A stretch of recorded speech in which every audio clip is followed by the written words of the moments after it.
Hello and welcome to Slaysian Persuasian. My name is Virginia, please. And I'm Calypso. And we are on the 7th episode. We made it 7 episodes, and we're almost done. I know we're almost done, but we also this is our second. We had a special episode this week, so this is actually the second episode you're getting this week. Yes, I hope you saw that. Siam was so sweet and so genuine. She was just so gracious to be with us. Exactly, and sharing her experience was really illuminating. Illuminating. And then of course, I wonder when will we get over that? No, I don't think it's over. It's over. I think the world learned. Literally in this episode they did it so many times. It's just like reinforcement. Yes. And then we also had our lovely sister, our GAPA sister Quinn Ahmad, who shared her insight, and it was a great conversation. So go check that out if you haven't seen that episode already. Yes, definitely. But what did you think about this episode? I thought, at the first half of the episode, I was like, there's no drama. This is boring. It's like, this is just going to be Lala Perusa and then that's it. Mm-hmm. But, Yua's story was very touching. So yeah, I found it very entertaining as well. I was worried too because I felt like there was no mirrors conversation. There was no preparation conversation. They just went straight from mini challenge to challenge. Yes. Right? So I was like, I was worried. I was like, what will we even talk about? I thought the same. Yes, but they did not disappoint with Lala Perusa. Not at all. Not at all. I loved it. I enjoyed it so much. Yes, it was so good. But with that, let's dive right into the episode. Sure, yeah. So we come in. Siam Pusri is ultimately sashayed away. The queens are talking about it, discussing it. It's kind of her time to go. I think she showed us the best that she could.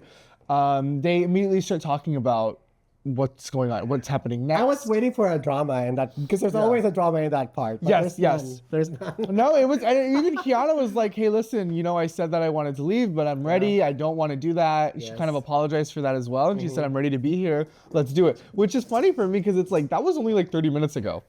Yeah. Like 30 minutes ago, she was ready to leave. And then 30 minutes later, she's like, nah, I'm good. I'm fine, guys. The episode starts and then they de-drag, and then it's the mini challenge the next day. Actually, before they de-drag, the golden balut appears. The golden balut appears. You know what balut is? Yes, I know. So it is let me try to explain and then you can correct me. It is a type of fertilized chicken egg, and then it's cooked that way so that when you eat it, the developing chicken is already inside, correct? Yeah. But how is it flavored in any kind of way? Because how do you flavor the chicken inside? You need to try it for you to really. I'm vegetarian. I used to be non-vegetarian, but we passed that scale. But you got to tell me. So. I think it's happened now. Some Filipinos like it and love it, and some Filipinos don't, and I'm one of those who don't like it. You don't like it, okay? So you have tried it before, and it's not for you. I just can't eat a fully formed chicken. Chicken. Yes, of course. With the beak and with all the smell as well. Well, the texture of it all. I think there's a lot of food shows that feature that. Yeah. I think the Philippines is actually popular for that food. No. That's what I thought too. Like it's very much like durian and other parts of Southeast Asia. It's like that kind of polarizing item that some people like, some people don't like, but it's very well known in that region. So I've heard about balut before as well, but I think it's funny how how Canada has the golden beaver. In the US they had a golden plunger and golden scissors, and it's like I like Philippines has balut. Balut, yes, exactly. I wonder if there's any balut available here in the US. I would like you to try it. I tried it once, but no, never again. Never again. Well, tell us in the comments what you think the flavor is like, because I'm curious. Because I'm like, it's in that cooking process. I'm like, do you add any other seasonings? Do you add any other flavors, or is it really just the same way you'd eat a boiled egg? Some people would even claim that it's aphrodisiac. Can you imagine? Oh, really? I mean, you know what? You can say anything about any food and, try to get it on. Let's just say that. So the golden balut appears. Kiana has a flashback. She's like, I received this during my last season. So they already kind of know, okay, Lala Perusa is coming. That was the harbinger of Lala Perusa. Harbinger. But yeah, so we get in, and then the next day starts. Reading challenge. They already know that it's going to be Lala Perusa. They come in, and then they do a spin on the reading challenge. Mama Pao comes in. Yeah. What did you think of Mama Pao's look?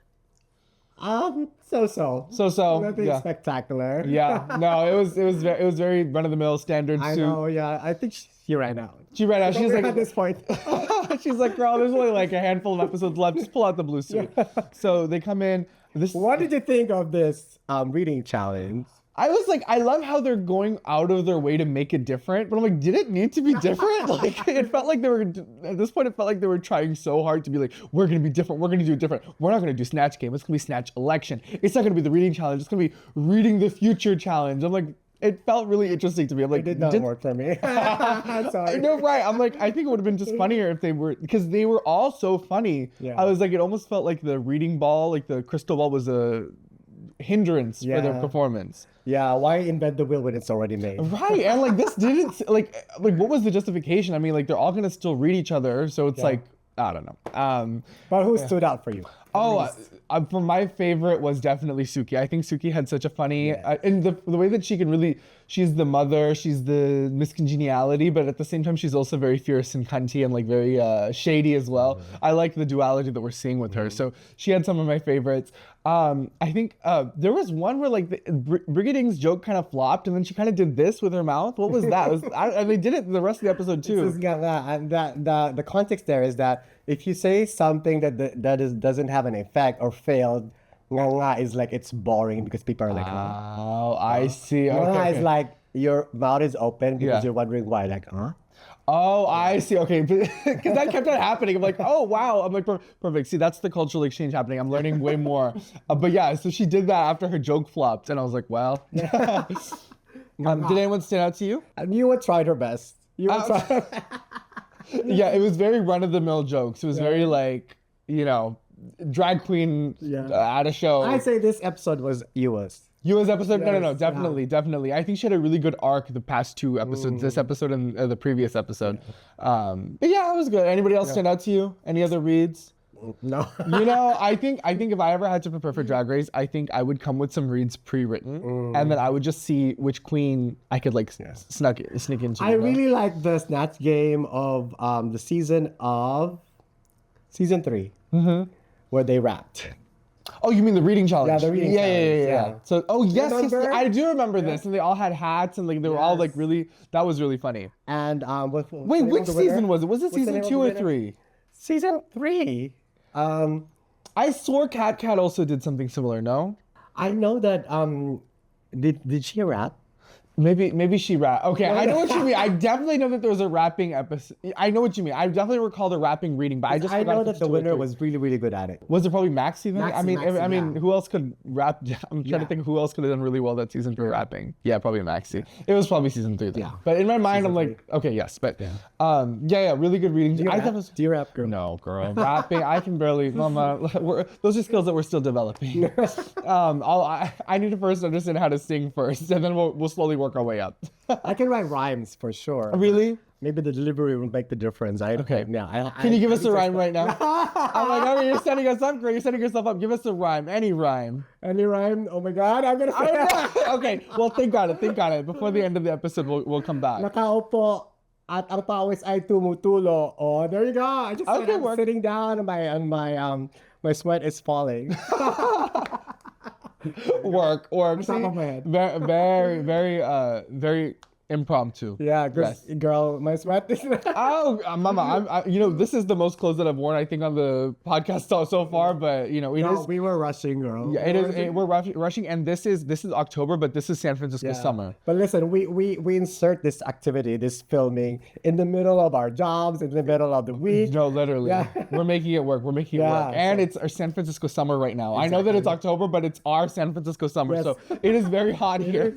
But yeah, so reading challenge winner is Suki Doll. She does really well. I mean, she had funny reads, kind of very intellectual. And then we go in and she gets a secret advantage. We don't know what the advantage is just yet, but then they go right into the Lollapalooza. So how do you think you'd prepare if you were in the situation of being in a Lollapalooza?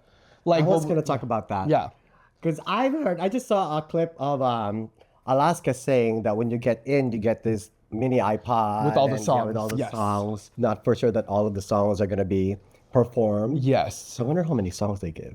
No, absolutely. So I'm thinking this episode alone had like 5 songs. So there were the 4 songs that they would all compete with, and there was a song at the end, right? So it's like 4 or 5 songs just for one episode. So the way I saw that clip Alaska explained too. So she said that the day before, so like the first day of the challenge, they'll say, this is the challenge. By the way, the lip sync song for tomorrow is so and so. So like context, most Drag Race episodes are filmed across 2 days. It changes every now and then depending on like if it's a premiere episode or the finale episode or if it's All Stars or not. But for the most part, there's 2 separate days of filming. So there's one day where they do the challenge itself, like for example, Snatch Game. They'll do the mini challenge, Snatch Game. The next day is going to be runway critique, so on and so on.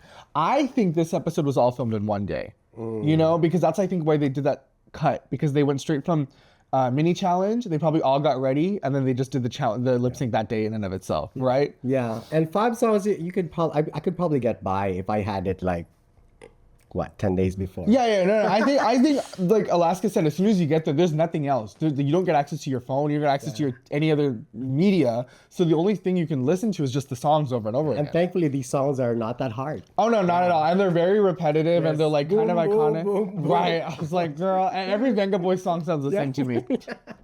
But so that was so strategically, you think 10 days enough to get all the songs down? Like I told you before, memorizing. I really think I have this extra. Memorizing is really hard for me. Yeah. But I will make it work. You'll make it work. You'll make it work. Yes, absolutely. Okay, now I'm curious about this because I've heard this discourse before that they are saying like in order for Lollapalooza episodes to be really effective, they should give everybody the exact same costume. That's interesting. I heard, you know where I heard this is the last time I heard this conversation was during All Stars 10, where the finale was the lip sync Lollapalooza to determine who was going to win All Stars. And some of them had reveals that were very specific to certain songs. And if they didn't get that song, then the reveal was wasted. Like for example, Carrie Colby had this, she had this really big bun and she never took the bun out to let out her ponytail because I think she was waiting for a different song. And Aja, I think really wanted the song Disease, so she was in this nun outfit. So it's like, they had these reveals that were very specific to certain songs, but if you don't get the song, then the reveal is not as effective. So they said, everybody has the same catsuit. Give them all the exact same catsuit and see who can do it. So no props. Or give them the same reveals. Oh, okay. Yeah, you know what? Yeah, that same catsuit, rip it off. Same catsuit underneath. But what do you think about that idea? Just to level the playing field. I mean, it has a point, but I think it's part of the challenge that you don't know what song is coming. And so I think my thinking is that whatever you reveal is that you should be able to use it at any given song. It's more so about strategy. Yes. Have you ever done a lip sync competition before? No. I actually have. I have. Okay. And I was wearing this exact same costume. And I remember calling a queen and I said, okay, it was literally just like this, like a Lollapalooza type thing. It was in San Jose. And I remember calling a queen and asking for advice. And I said, okay, these are the songs. We don't know what order. Should I just make reveals? And I was like Arizona Brandy. I was like, should I swallow contact? Should I pour water on my hair? Like I was telling her all these things and she was like, no. A good, effective lip sync is about connecting with the audience, embodying the song. Focus on that more than any other gimmick, because at the end of the day, if you're holding a prop versus emoting the song, that's more important. Yeah. I did end up losing. So, maybe one of the things that I've lost in drag is that lip sync competition. But I think it's because they gave me the 2 male songs. There were drag kings in our competition too. So they had some male songs. And because it was just random, I got both male songs. So I got a Neo song and then I got a Queen song. So they gave you all the songs prior. Yes, I had every song and I had things ready. I had there was a Whitney Houston song. I had a napkin inside my neck that I was gonna pull out because in her performances she would dab her sweat with a towel. Anyways, where was this? This was at Sofa Market in San Jose. It was hosted by Manong and Tortilla. Oh, yeah. Hi Manong. Hi, yes, our Filipina queens. Yes. And Tortilla. Yes. Hi. But yes. So, anyways, during that experience, I was like, you know what? It doesn't matter. And to be fair, Briggy Ding did not have any big reveals. And she won the whole thing. She was just in that one sparkly bodysuit. You're right. Yeah, she made herself very flexible in whatever song. Exactly. Say. Yes. And I mean, she won the whole thing, but yes. I must say, in every battle, it was Brigadine. I mean, just like Kiana. Yeah. In every battle, it's Kiana. Yeah, and neither of them had big reveals. That was the thing. Both Kiana and Brigadine did not have. Arizona was the one with the literal props, right? But yeah, with that, are we ready to get into to the judges? So this week, Mama Pao, I love this outfit actually. So ornate, so golden. We're both in our golden accents today. I really lived. I thought it was a good outfit. What did you think? I thought it was really good too. It's giving Wakanda Forever. Oh yes, very, very, very regal and ethnofuturism. Yeah, right? Afrofuturism. Yes, There you yes, go. yes, yes, yes. But as usual, my critic is it's the same silhouette, same butterfly sleeves. But with that being said, I loved it. No, I really liked it too. I that really speaks to me, that style. And there are 2 extra special guest judges this week. Precious Paula Nicole, winner of season 1, and Sasha Colby, winner of season 15 of Drag Race. I would be gobsmacked. Right. if I saw Sasha Colby. Yes. I have had the pleasure of seeing Sasha Colby perform twice live. She is literally the best drag artist I've ever seen perform. Like, hands down. Like, I've seen so many drag artists throughout my years. Live, the literal best drag artist I've ever seen Just the perform. command and the presence, like whatever she does, you'd be No, I was screaming, and it's not even about stunts. That's the thing. Like, she could go out there and do a ballad without anything, and it would still be the way that her mouth moves, the way that she captures the audience. It's incredible. It should be studied. The drag queen. No, literally, I think like absolutely. And my second, honestly, it's the 2 Sashas for me: Sasha Colby and Sasha Velour. Oh, Really, they're like my top 2. I would go for Sasha Velour. Really? Yeah. Because You heard drag speaks to you? conceptualization Yes. and the thinking process and the storytelling and the effects and the lighting. Yes. Everything is coordinated. Yes. It's not just the performance itself, but the whole artwork that's being done. Yes. The background, the sound, There's a technicality that's just so impressive. that performance of her being like this lamppost, Yes. that's amazing. Yeah. Oh, and the Sasha one where Velour. she's sawing herself in half, the one where she's a couch, like, oh my God, her mind. Yeah. Both Sashas, my top 2. Yeah. And then Precious Paula Nicole, of course. I think these are the right guests to have for a lip sync, because while Precious didn't need to lip sync on her season until the very, very end, her Sirena lip sync was so good. Like, she and Marina were going back and back and back and back. It was just beautiful. And she didn't need to lip sync during the season, but when she had to, it really counted. Yeah. It's weird because whenever I go to the Philippines, I would see these queens all the time, and now they're just superstars. Yes.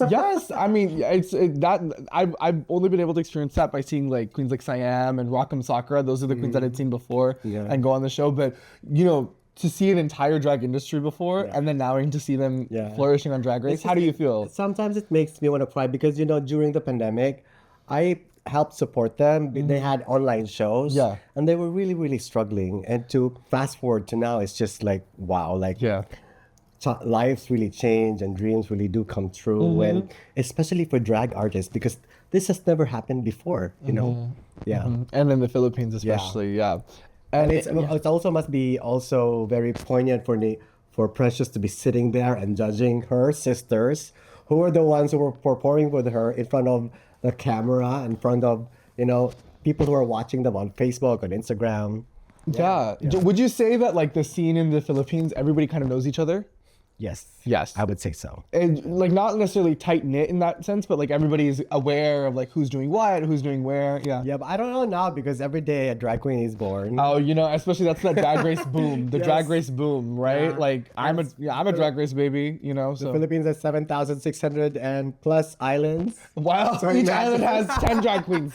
I would say so. Yeah, but if you're in the main city, Manila or Makati, everybody knows everybody. Yeah. In those cities, perfect. Yeah. Well, I think it's beautiful to see the evolution and the representation of drag. And she was just here, and I think she's here in California like now, but she was in San Francisco a few weeks ago. yes. She was so cool. I got a chance to meet her as well. I know the first time I met her in person, she came here to my place. Oh, And she awesome. was just in the Castro, and then she came here and we talked for hours, girl. Oh my goodness. She's so, and the thing that gags me is like out of drag, she presents so, like you wouldn't guess that that's a drag queen. Like you wouldn't guess that you're That's a talking to like, superstar. no, literally the Philippines' first drag superstar when she looked like a business person. Like just, you're just talking to someone. And Very simple, no air at all. no, Like, literally, and so sweet, and so like she was like, she tipped me. She was cheering on. Like, oh my god, I'm still getting like not emotional, but like seeing that was so validating because I'm like, wow, you're really just so humble. Yes. Yeah. Pressure, Paula Nicole, we love you. Yeah, we love you, precious mama. We live. We call her Pressure. Pressure in this because episode. because Did you notice that? her presence was Yes. precious presence pressure Paula Nicole. But yes, so those are our 2 judges, great judges for this episode. And then so then they explain the twist. What was that disadvantage again? And So the thing that Suki, as the winner of the mini challenge, she gets to pick her opponent and the song, and then she gets to give another queen the opportunity to not pick anything. So one queen will just not be able to pick anything. So the way that it works is if your name gets pulled, you get to pick your opponent. The opponent gets to pick the song. So that way each queen gets some choice. But the disadvantage that Suki gives to Kiana is that Kiana can't pick anything. Kiana is just going to go up against whoever wants to go against her, and then even then she doesn't get to pick the song. So Suki picks. So that's the advantage or the disadvantage. If you were in Suki's position, who would you have picked? I would have done the same. Same, yeah. I think if you rank all of the lip sync performers, I think Yuha would have been the person I would have picked to go up against as well. Because Vinyas and Brigading and Arizona and Kiana, like, oh my goodness. Like, each of them have won lip syncs for specific reasons. And Suki and Yuha are the only queens, well, Yuha last week technically did win, but have not won a lip sync yet. Yeah, that's what I was saying. It was a little bit predictable, you know, and thankfully, Yua's story saved the show for me. Yeah. But I still enjoy the battle, of course. Yeah. But you already know that Yua that's going to be at the bottom. Yes, yes. It was unfortunate. And that's why I was like, honestly, Suki and Yua were probably the least not capable, but the if you had to compare everybody, they were probably at the bottom when it came to lip sync capabilities. In the context of the show. Suki was so beautiful in this episode. Oh, she no. transformed so well. No, literally. Oh my God, yeah. That's why I was like, if Vinyas and Suki are both going to wear their human hair bust downs, I'm going to wear mine. And then Virginia also got the same memo. So, so if we needed a lip sync, we could just toss this around and that'll do half the work, right? So yeah, she's beautiful in her human unit and this beautiful outfit that had so much movement and pieces and intricacies. But yeah, so she picks Yuha and she gives Kiana the disadvantage. So let's go into the first lip sync. I was just thinking, girl, imagine if the Filipino girls were paired with like really, really good lip syncers from international countries as well. This would have been more interesting. Okay. Yeah, I think so. But to be fair, last week Yuha beat both Brigading and Vinyas. So you really never know. Yes, you never know. You're right. That I had the same thought and I was like, wait a minute. Last week, literally she beat the two best lip syncers of this cast. Or one of the, So the first, which song spoke to you the most? So there's Goddess, Sasha Colby, Queendom, RuPaul. There's a Filipino song and then there's the Venga Boys song. The Venga Boys is my generation. Really? That spoke to you? So the boom, boom, boom, and it's easy. Easy to learn. Yes. Yeah. So you would have picked that song? Yeah. I think I would have picked Queendom because I know every word to Queendom. Oh, there you go. Yeah. I know the words part was a little tricky for all of the people, but I love that song. So I would have picked Queendom. Like I said, the Venga Boys was the easiest and would have been easy for you to learn. So Sasha, so the first song picked between Suki versus Yuha is Goddess, Sasha Colby. Do you want to know a fun fact? Sasha Colby didn't sing that song.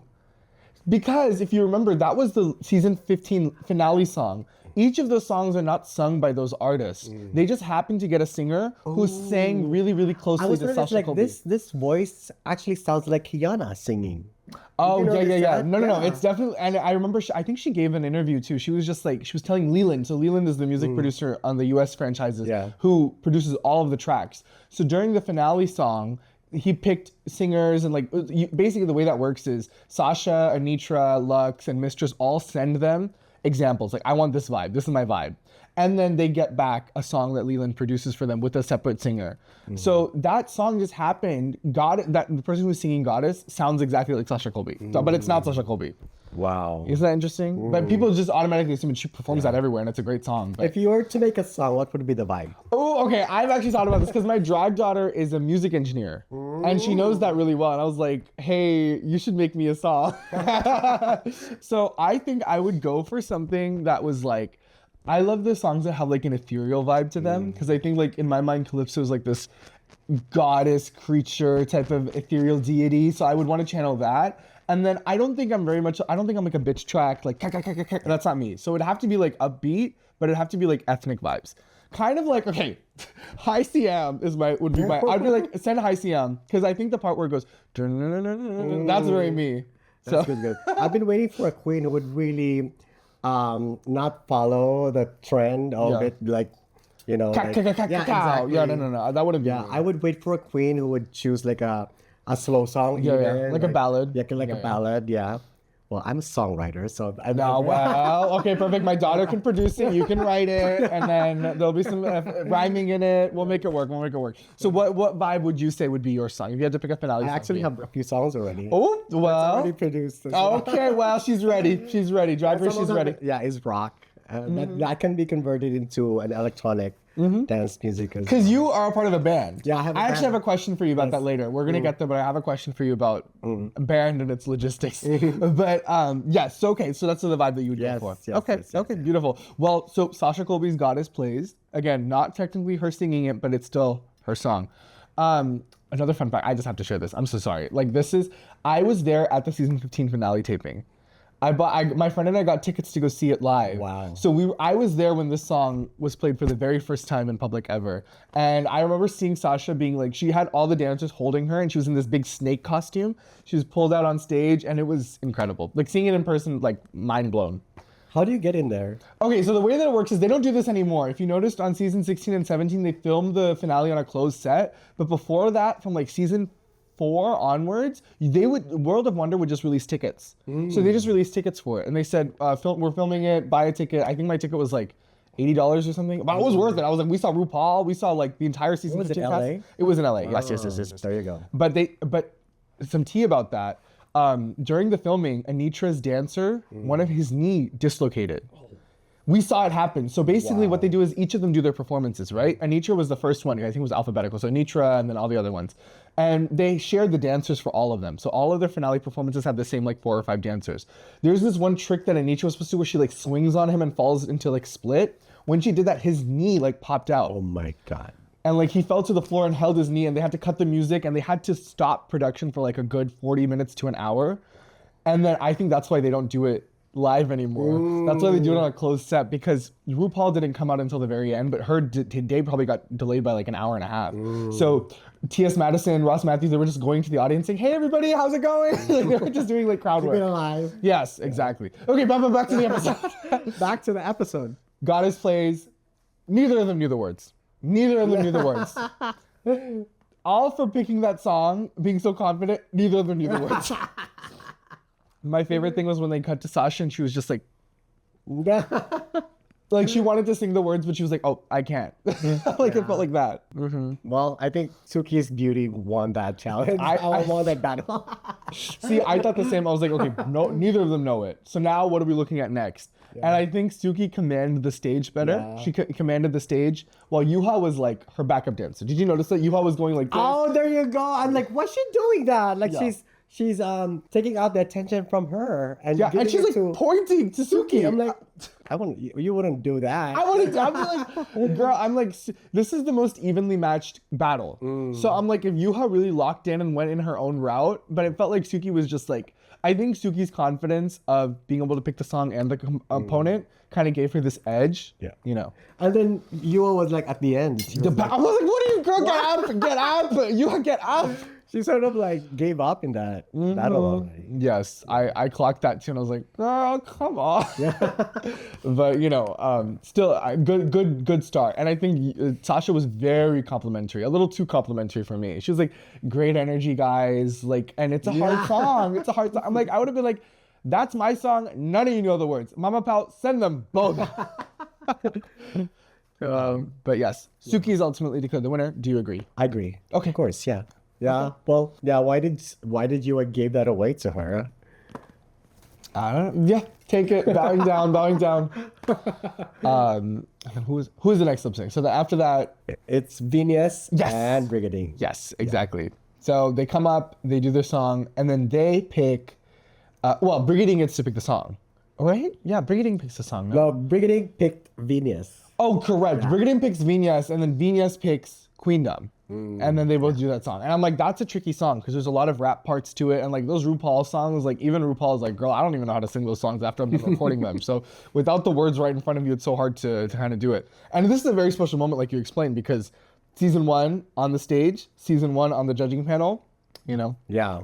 I really thought Venus was gonna win. She pulled out so many tricks than Brigadine did. Why did you think Brigadine won? I think that goes back to the thing of like, sometimes tricks aren't what give you the lip sync. I think the things that really gagged me, the gaggiest moments for me was when Brigading did this, or when she did this. I think it's just like, this is a lip sync for your life, not a little fan blow dryer for your life. No, but Venus also featured that. Even at the very beginning, she was already like this, and her mouth like really pronounced, you know. I think it's really, especially when you're going up against two people, it's about who commands the attention first. And I think once you command it, once you grab that attention, it's hard for the other person to do it. And I think, honestly, part of it also goes in the edit as well, because there's so many cameras that are recording you, and they get to pick which ones make you look the best, right? So I think from that storytelling perspective, it felt like Brigading caught that, and then the story fell along with that too. Yeah. But I think the specific moments that put Brigading over the edge was when the fan came in, Brigading interacted with it. Do you remember? So Venus was like blowing the fan around, and then she was like pretending to be blown away. But they both did though. They both did, but I think it was Brigading's like ingenuity in that moment. You know?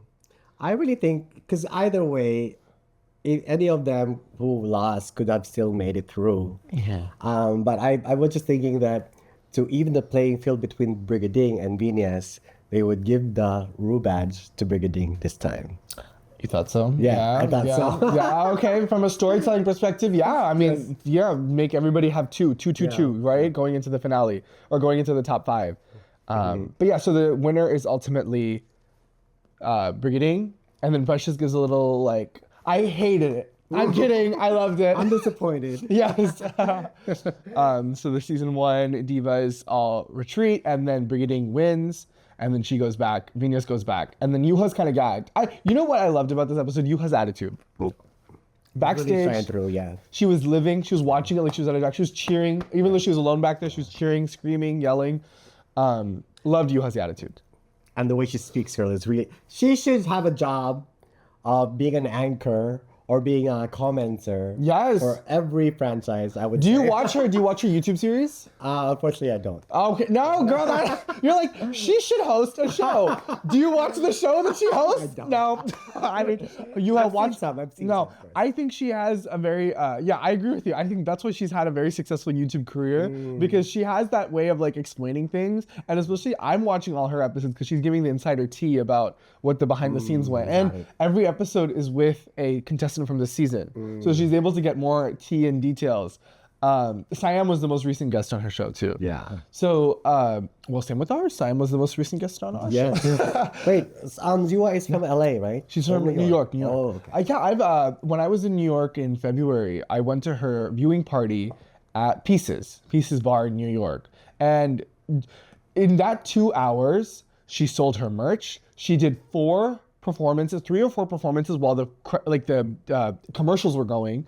She was selling merch. She was talking to everybody in the crowd. She was getting a slice of pizza from somebody. She was doing numbers. Wow. She was talking to each person about the show, asking who's gonna go home, why they're gonna go home.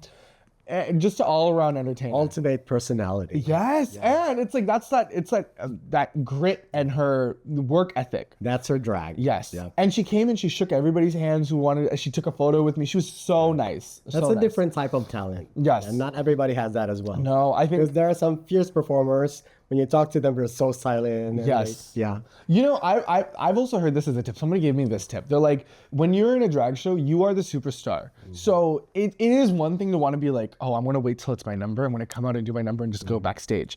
But so you are the superstar in that room. So if you go and even talk to 5 people in the audience, they just got to interact with the star of the night. You know, so that impact is so important to them. So someone gave me that advice. It was a queen in Reno who gave me that advice. She said, you're the superstar. And if you go talk to them, it was Shania Zaddy Twomson. She told me this.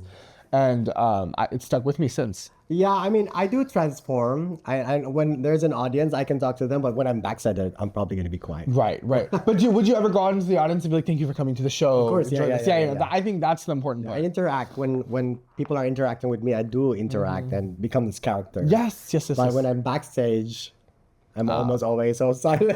You're like, girl, I'm just waiting for my call. You're just waiting there. Yeah.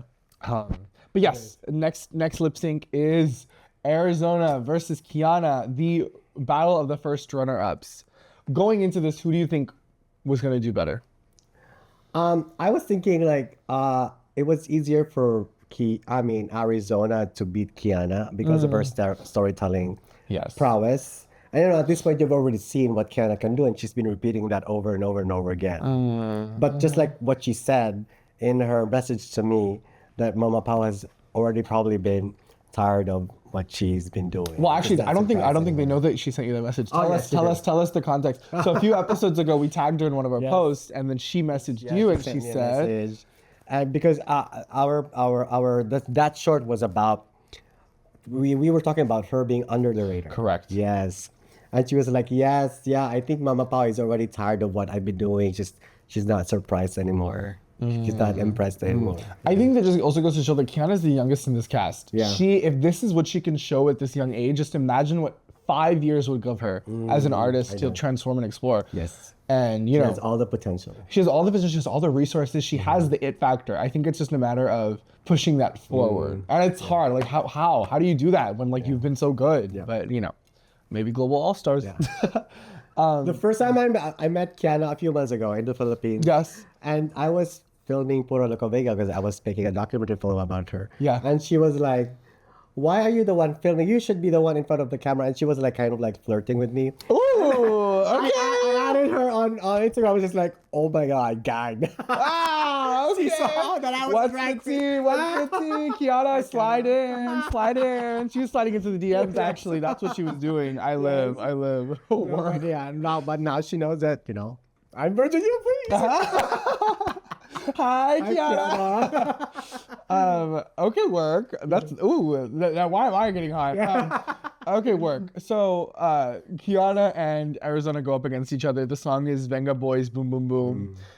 Girl, what storytelling is there for this song? I'm like, when you said storytelling, wait a minute, what storytelling is in this song? It's the same words repeated. But we start the lip sync. Immediately, I'm like, okay, Arizona is a little too stiff for my liking. So I'm okay, what is going to happen next? What is going to rip off? What is going to happen? Immediately, wig, split in half, gag. She's been the wig queen, the How wig many reveals did she do in this number? Okay, so I'm trying to think. She had the wig reveal one, and then she had the skirt reveal two, and I think there was maybe one more. Well, The she had a vape, yeah. Yes. Did she remove the sleeves as well? I think the sleeves there was it was all yellow, and I think the sleeves were it was just supposed to stay there so that she could do the armography. Got it. The sleeveography. I good lip sync. I don't condone vaping, but I think it's so cool whenever she does it.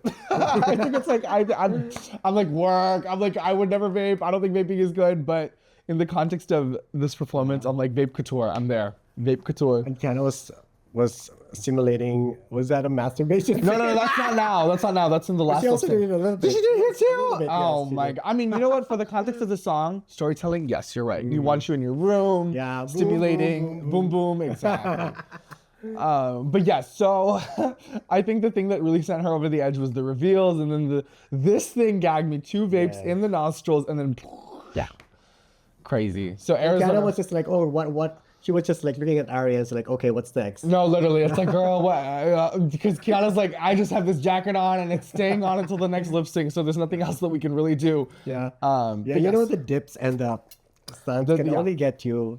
Yeah. I mean, after a while of you doing it, it's like, what else is next? True. But I thought of the same thing with Aria as well. But I guess storytelling and reveals are more interesting than. Yeah, I think it's also really it's just a gag. A gag is a gag, right? I mean, it is a gag when you see a queen do that split, but we've seen Kiana do that iconic slow motion drop twice this season already, and then we've also seen her do it on her original season and every performance that she does. It is very impressive, of course, but I think when you're going up against it, it's like the same thing like Kiana said. If we've seen it before, then what's new? There's no more gag. There's no more gag, exactly. So, but she gags us later, but we'll get there. So Arizona wins. She is to the back of the stage. Kiana goes backstage to Untucked with Vinyas and Yuha. And then now it's a lip sync between all 3. Honestly, this was my least favorite lip sync of the night. Yeah. What did you think? Brigading versus Suki versus Arizona. Yeah.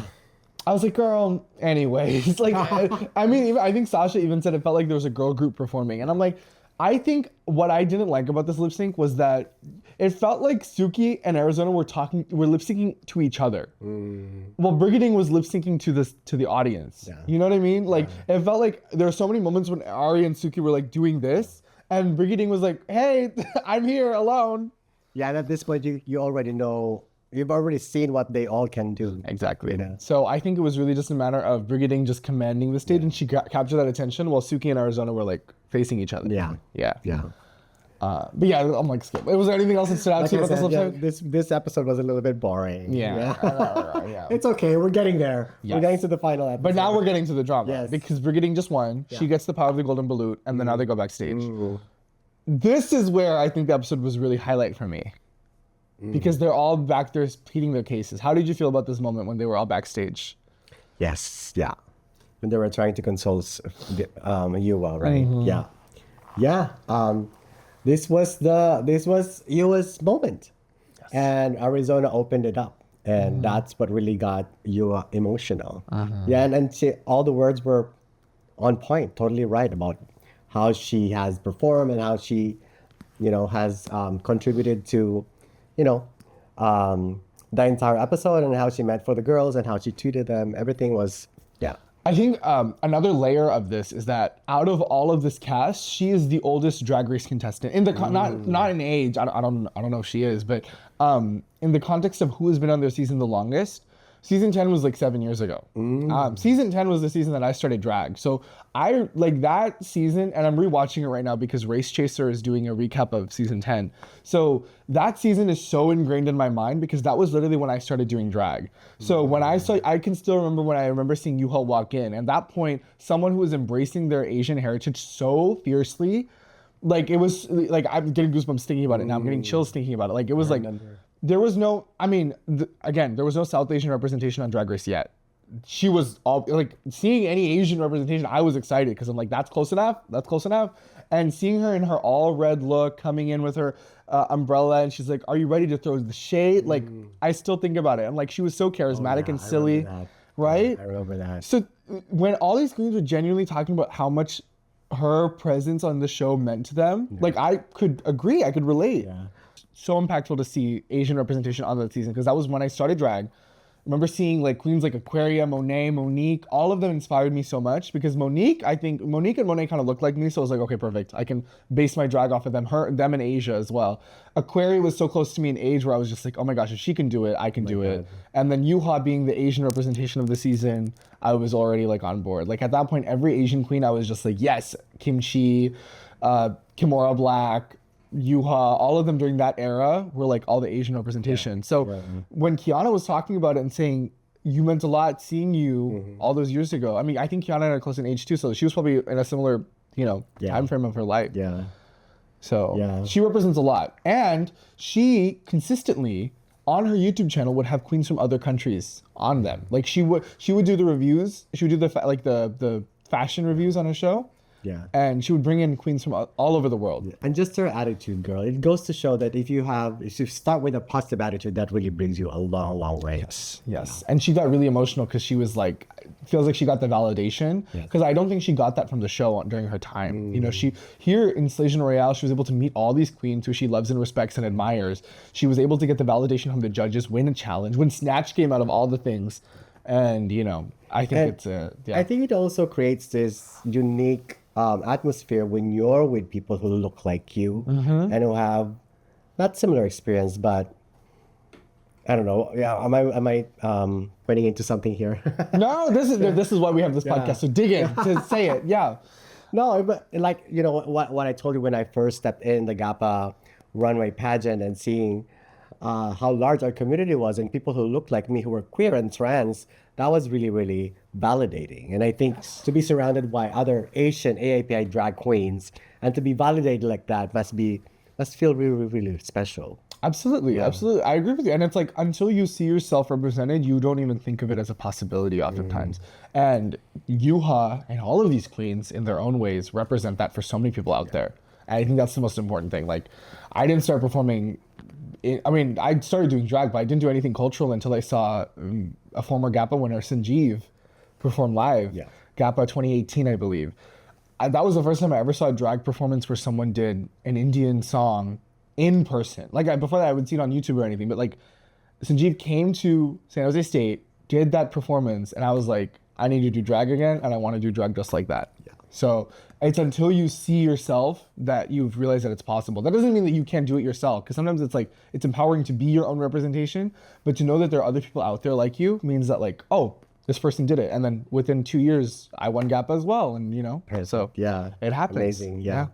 Representation is important. Absolutely, and we're testaments to that. I hope we're representation for someone out there. I really hope, and I do think we are. Yes. Because I'm reading the comments, and you know, people are so complimentary to both of us. Your knowledge and wisdom when it comes to all these cultural references, and they're talking so much about how, you know, we're providing that Yeah. conversation. Yeah. So we love to see it. Yeah. Yes.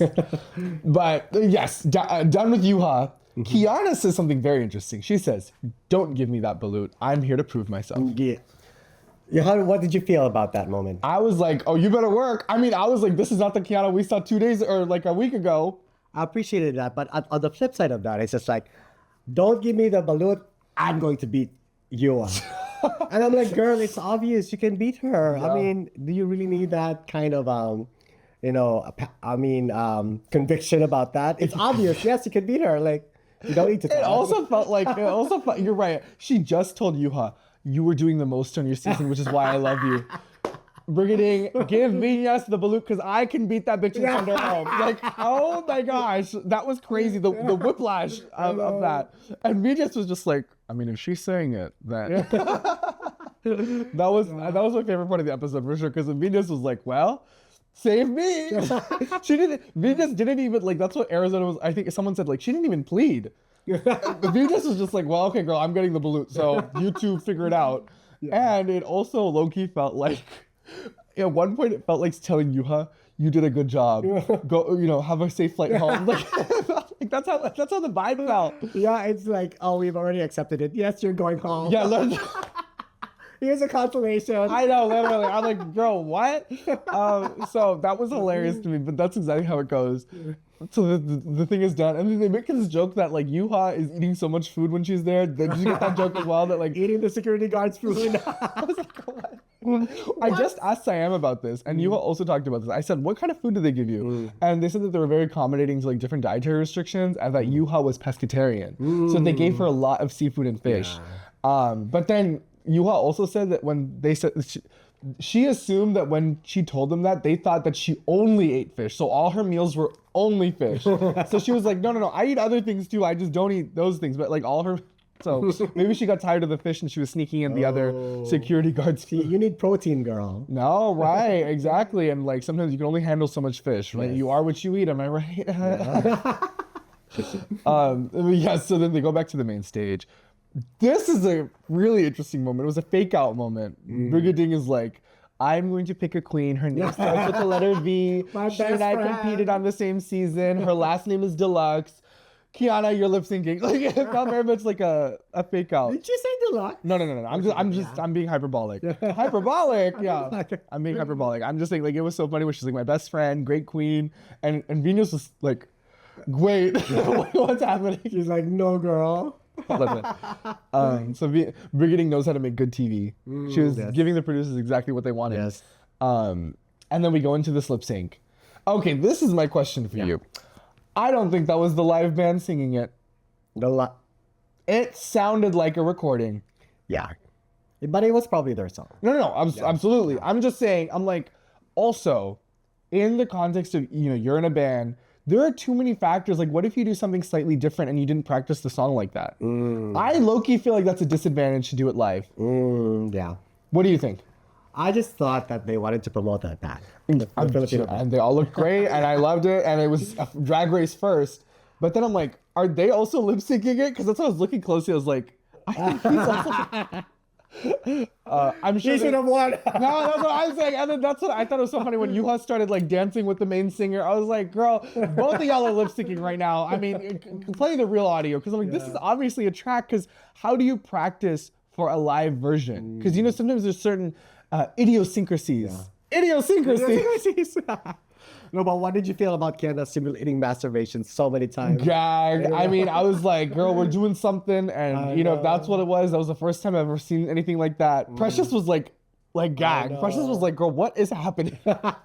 Sasha Colby was also gagged. Mama Pa was living, and like Yuha sees her doing this, and she like gets on top, and like she's also kind of like, you know. I mean, you gotta thank Madonna who did that first. Oh, the stimulation. And yeah. With Like a Virgin, right? Yeah, Like a Virgin. Yeah. Was it Like a Virgin? It could have been San Pedro or something like that. Oh, some La Isla Bonita. La Isla Bonita. Oh. When she was in the bed, and I just watched the music video for that. It was controversial because that performance was also pointing to religious iconography. Oh, was it like a prayer? I think what you're describing is more so like a prayer. Because I just watched the video for La Isla Bonita like yesterday. I don't think it was that one. A lot of her songs are subversive to religion. Absolutely. And rightfully so. I'm like, man, I love art like that. So good. Yeah. But yeah, so she feigned masturbation. She had the spray gun going through. I'm like, it worked. From the angle that they got it, it looked really convincing. Even though right before we could see that she had the spray can in her hand, like when it was actually being done, I thought it was really Where did you get it from? That's what I was curious. I think it might have been in her jacket. Oh, okay. I think it might have been on the side or in her jacket because she didn't take her jacket off until that lip sync. Or something like that. I don't know. I looked at it. I was like, okay, can in her hand. What is she doing? What's she doing? I'm like, wow, that gagged me. Yeah. Well, Kiana is declared the winner. Yuha sachets away, and Yuha is very emotional on her exit. She said that she came here for love, acceptance, community, and she got every single thing. And she was very. She came here for, Yeah. I mean, I actually, this was the most emotional elimination for me. Yeah. I mean, I would want to have the same exit as well, but do I want to be someone who's given sort of like a consolation just because I have a positive energy, and it felt like that a little bit. Well, she didn't get a consolation though. I mean, she won a challenge just the week before. Well, yeah, but I'm just like the way they crafted this episode is like trying to honor her for her positive energy. Yeah. Or maybe I'm wrong. No, I can see what you mean. I'm just trying to make an issue out of something. You know what? I mean, girl, what else would we talk about? If we just said the episode happened, this podcast would be like 10 minutes long. So, no, I see that. I think it was you're right. This was her episode. I think if there are two main characters for this episode, it was Brigading. The top three for me, Brigading, Kiana, and Yuha had the biggest stories this episode. Yeah. Right? Yeah. Because Brigading had this like star on the rise, like just demolishing all the episodes. Kiana really did a total 180 from last week where she was like, I'm ready to prove myself. And Yuha gets this emotional send off, you know? I guess if I were to restate my question is that it would be, do you want to go home being remembered as a fierce queen or as a queen who has a positive attitude? I mean, okay. Well, I think if I was in her shoes, this send-off was perfect because every single queen ran up and gave her a hug before she left. They didn't do that for any of the other girls, you know, not the same way. Literally, even Bernie, they just said, all right, girl, bye. But Yuha, every single one of them ran on stage to give her a goodbye. She won a challenge. She proved herself. She did something that she couldn't do on her own season. She established herself, you know, globally doing this. Yeah. And I think it was a perfect send. I would have loved to see her in the end, but I think this is the best. I'm probably forcing the issue. There's nothing wrong with you. There's nothing wrong with having a positive attitude. I don't. Here's the thing. I don't think she always had a positive. I think she threw it out. She was shady and she was a good player when it mattered. She wasn't like outright mean or anything, but like she was during the early episodes. She was like really the narrator of the season. She was pushing the plot forward. She wasn't just this sweet, nice queen. You know what I mean? Like I think very much so that she did a really good job on all accounts. Yeah, and there's being a drag queen is not a monolith. You don't have to be fierce.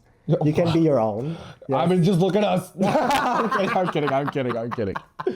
No, we're fierce. We're fierce. Yeah. Yes. Yeah, like I said, I'm trying to make something out of nothing. No, we're making mountains out of molehills today. But yes, I love this season so much. I don't want it to end. Actually, now that I'm thinking about it, I could do. And even she said, she's like, season 2, there absolutely needs to be another season of this show. This was so good. I guess I'm also kind of in a bubble because we're making a podcast about it. Yeah. I'm consuming all the other podcasts about this. I'm following all the queens. We're like, we have queens who are in our orbit, like Siam. So I'm like, this is the most exciting season of Drag Race ever. Actually, you're right. This is the most I've paid attention because I've been watching since season 1. Really? Work. Yeah, okay. I stopped watching like intently watching maybe after season 10. Okay. After that, it's like I just watch clips. Yeah. But this time, since we are doing a podcast on it, I'm like really paying I'm attention. like watching these episodes, y'all. We're watching these episodes like 2 or 3 times. We're setting up, we're playing it in the background while we're doing our makeup. We're watching it again. I'm trying to read as many comments and Reddit threads to get all the information I can. Yeah. Like I think we're going about this in such a scholarly way that we are so engrossed. We are engrossed and encapsulated. Yeah. Encapsulated. I'm really glad we did it. Some of the comments were really encouraging. That we really dive into the cultural context and perspectives, which a lot of you appreciate, and we appreciate that. That feedback is really, really, really yes. good for And us. literally keep the conversation going because I'm learning so much by watching the comments as well, reading the comments. Yeah. Keep telling me I look like Lara Raj. I'll take it. I love that comparison. So I'm wearing my Lara Raj hair today. So. Yes. Well, anyways. Yes. Yeah. But yeah, great episode, great season. Yeah. We'll see you next How many week. more episodes do we have? See, I think we have. So we're at top 5. Yeah. If it's gonna be a top 4, maybe there's one more episode before and the finale. then the finale. The finale, yeah. I think there's like 2 more episodes. Oh my god. Yeah. I invited Didi for the next one, by the way. Beautiful. Oh, of course. You don't need to ask me. I'm like, Mama, pull up another chair and we'll have the conversation. Yeah. And she also did Binge Queens for us. So I'm sure she'll have an extra tidbit for us. Yeah. Whatever the NDA will allow. Yeah. She said she just has to tell them. Oh, okay. Like, she said it's fine. Okay, work. Yeah. Okay, work.